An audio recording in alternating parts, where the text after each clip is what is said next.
Biznis, čísla, chyby a odvaha začať. Podnikateľ, ktorý odhalí dobrý nápad. A tým je inžinier Igor Rataj.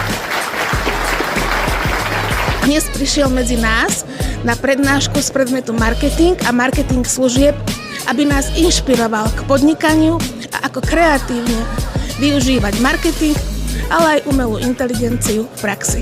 Aby sme si našli niečo, s čím vieme spolupracovať. Jak som povedal, u nás je to veľmi, veľmi ťažké. Máme málo mladých ľudí, respektíve potrebujeme proste vyhľadávať talenty a kde inde ich brať ako tu. A tým, že táto univerzita, fakulta prejavila ten záujem, tak bude prvá, ktorú určite rozhodne podporíme a vytvoríme tu niekoľko takýchto programov. Dávam na to čestné slovo.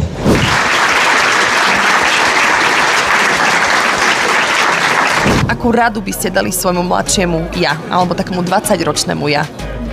Nevzdávaj sa.